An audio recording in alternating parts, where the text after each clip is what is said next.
Asian would forest पर पहुंचा। उसके सामने एक जायंट आई भी आ गई थी जो लोगों को मारकर खा जाता था और उसने शियाओ पर भी अटैक किया, पर शियाओ बच गया। अब वो जंगल अचानक से बदलने लगा। शियाओ ईरानी के साथ ये सब कुछ देख रहा होता है। तभी अचानक आगे से एक मिस्टीरियस फॉग उठ रही थी जो उसी वन आई डीमन की होती है। शियाओ एक पावरफुल पंच एनर्जी के साथ उस वन आई डीमन पर अटैक करता है, पर इससे उसे कुछ नहीं होता और वो बोलता है कि thunder and lightning thunder emperor की सीक्रेट टेक्निक है। शियाओ ईरानी से कहता है कि तुम आखिर मेरी इस टेक्निक को कैसे जानते हो। वह वन आई डीमन हंसते हुए कहता है कि लिटिल बॉय, मैं बहुत सारी चीजें जानता हूँ, तुम भी जल्दी सब कुछ जान जाओगे जब मैं तुम्हें अपनी बॉडी के एक हिस्से में शामिल कर लूंगा। और वो एक ब्लड पोर्टल को खोलता है जिसमें से काफी सारा ब्लड बाहर आने लगता है। ये उसकी ब्लड पुल रीअपियर टेक्निक होती है, जिससे वहाँ एक खून का तालाब क्रिएट हो गया था, जिससे उन लोगों की हड्डियाँ और अंगों को गलाकर अपनी बॉडी को आकार देने के लिए उन्हें संजो कर रखता था। इस वजह से ही उस पुल में काफी सारे लोगों के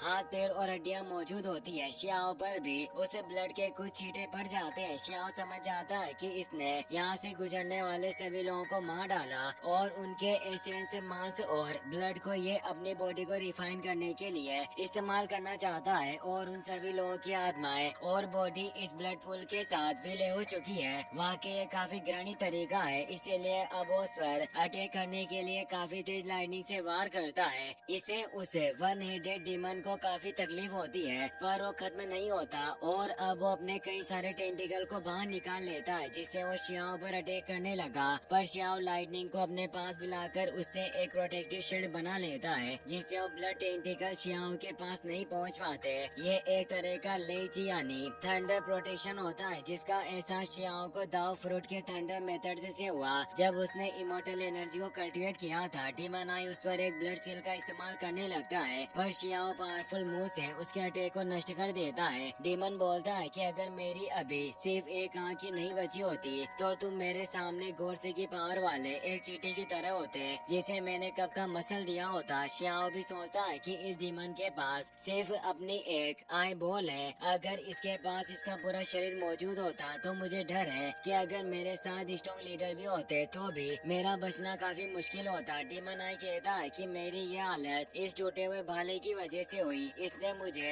हर पल ऐसा महसूस होता है जैसे मैं धीरे धीरे मर रहा हूँ और मेरी बॉडी में कांटे चुभ रहे हो। शियाओ भी उसकी बॉडी में चुभे हुए भाले को देख पा रहा था। वो बोलता है कि ये डीमन खुद मुझे अपनी कमजोरियाँ बता रहा है। लगता है कि इसके पास इसका दिमाग नहीं है या फिर इसका दिमाग ठीक से काम नहीं कर रहा होगा, जिस वजह से ये काफी अच्छा मौका है। इससे मैं बॉर्डरलैंड की काफी सारी जानकारी इकट्ठा कर सकता हूँ। और वो मुस्कुराते हुए उसे पूछता है कि बॉर्डरलैंड की रक्षा करने वाला सेवन किंग अजय है। अगर तुम सभी लोगों को मारने की कोशिश करोगे तो तुम बहुत पहले नष्ट हो चुके होते।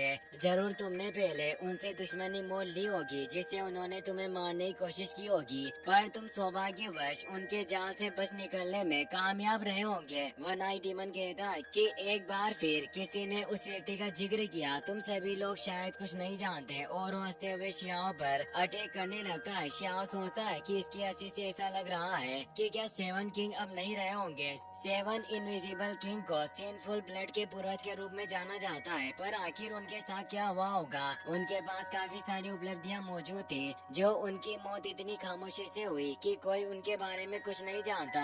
वन आई डीमन बोलता है कि इस बॉर्डर विल्डरनेस में अब लगभग कुछ भी नहीं बचा है। शियाओ के अटैक की वजह से अब उसके आंखों वाले टेंटिकल भी सामने आ जाते हैं और वो उसे कहता है कि तुम बड़ी बड़ी बातें करना बंद करो तो मेरे सिंफुल ब्लड के एल्डर का कुछ नहीं बिगाड़ सकते। उन्होंने तुम्हें इतनी बुरी तरीके से पीटा कि तुम्हारी अब केवल एक आंख ही शेष रह गई है और उनके हाथ में जो भाला था उसने लगभग तुम्हें भून डाला और आज तक भी वो तुम्हें चोट पहुंचा रहा है, फिर भी तुम मुझे अभी भी मारना चाहते हो। वन आई डीमन बोलता है कि अभी मैं काफी घायल हालत में हूँ, पर ये सब उस सेवन किंग एल्डर की वजह से नहीं हुआ, बल्कि इस नो मैंस लैंड में मुझे एक अजीब आपदा का सामना करना पड़ा और उस वक्त मुझ पर इस इमोर्टल स्पीयर से वार किया गया। शियाओ सोचता है कि इस वॉर स्पीयर ने बिना दुश्मन के इसे इतनी जोर से मारा गया कि यह बुरी तरीके से छेदा गया। डीमन बोलता है कि मुझे लग रहा था कि मैं कुछ देर में इस भाले के वार से वापस रिकवर हो जाऊंगा, इसीलिए मैंने एक झपकी ले ली, पर अब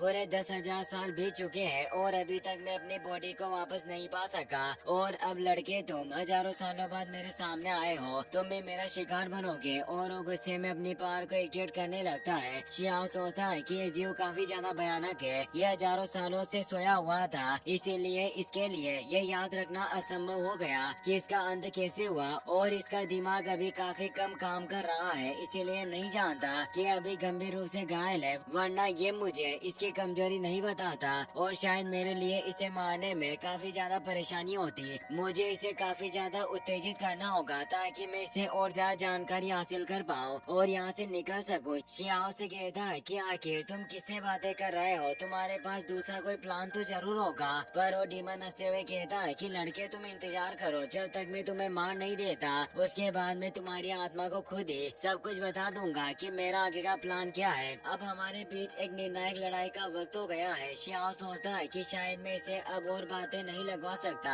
वो अब गॉडेस लियू के डिवाइन ट्री को एक्टिवेट करके वाइन से उसके ऊपर अटैक करता है, जिससे उसे वन आई डीमन को काफी चोट पहुंचती है। वो बोलता है कि मैंने कभी नहीं सोचा था कि तुम्हारे पास ये प्रेशियस ट्री भी मौजूद होगा। क्या गॉडेस लियू अभी तक मरी नहीं? शियाओ कहता है कि भले तुम सभी लोग मर जाओ पर गॉडेस लियू कभी भी मर नहीं सकती। वन डीमन आई शियाओ पर अपने टेंटिकल से अटैक करने लगता है। शियाओ अपने डालो इमोर्टल स्वॉर्ड को बाहर निकाल लेता है, जिससे वो उसके टेंटिकल को काटने लगता है और वन आई डीमन अपने अटैक को और ज्यादा फास्ट करता है। पर शियाओ उसके सभी डिवाइन टेंटिकल को काट देता है और शियाओ की डालो इमोर्टल स्वॉर्ड एनर्जी से उसे वन आई डीमन पर लगे हुए स्फीयर भी वापस से जागृत होने लग गया था। वन आई डीमन काफी ज्यादा डर गया था। वो कहता है कि आखिर ये डिवाइन स्फीयर वापस से कैसे जागृत हो रहा है। शियाओ को समझ आ गया था कि डालो इमोर्टल स्वॉर्ड की एनर्जी उससे टूटे हुए स्फीयर को वापस से रिवाइव कर रही है, इसीलिए वो तेजी से ऊपर जाकर उस स्फीयर पर अटैक करता है, जिससे वो स्फीयर जागृत होने से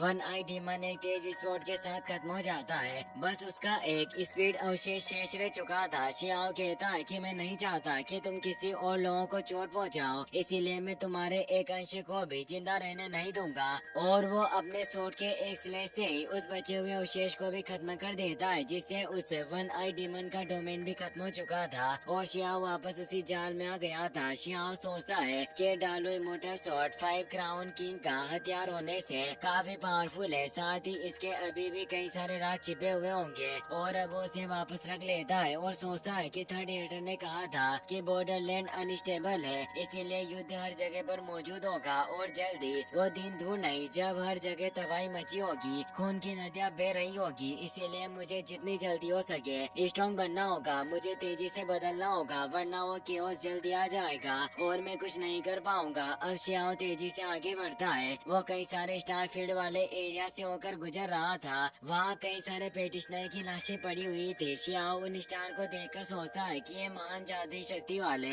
महान मास्टर के द्वारा रिफाइन किए हुए स्टार है जो यहाँ पर सिमट कर पड़े हुए हैं। क्या ये कोई एक बड़ा फॉर्मेशन है जिसे लोगों को फंसाने के लिए क्रिएट किया गया होगा? तभी उन स्टार के अंदर से तेज लाइटनिंग रिलीज होने लगती है जो नीचे गिर रही थी। इसी लाइटनिंग की वजह से सभी लोग मारे गए थे जिनकी वहाँ लाशें पड़ी हुई थी। वहाँ एक लड़की भी मौजूद थी जो काफी ज्यादा घायल हालत में होती है। वो बताती है कि मैं लोटस क्लेन से हूँ। उसका नाम किंग जियान होता है जो फर्स्ट जनरेशन के जिन क्लेन से होती है। वो शियाओ को अपना नाम बताती है। शियाओ को पुरानी बातें याद आती है कि वो 3000 स्टेट की एक एक्सपर्ट पेटिशनर है। शियाओ उसकी मदद करना चाहता है, इसीलिए वो बोलता है कि तुम फिक्र मत करो, मैं तुम्हें बचा लूंगा। पर वो काफी ज्यादा घायल थी। तभी सामने मौजूद एक स्टार में से एक तेज एनर्जी निकलती है जो शियाओ की तरफ बढ़ रही थी, जिससे किंग जियान परेशान हो जाती है। वो कहती है कि तुम्हें केयरफुल रहना चाहिए क्योंकि एनर्जी सोल को भी काट सकती है। शियाओ विलो डिवाइन ट्री को एक्टिवेट करके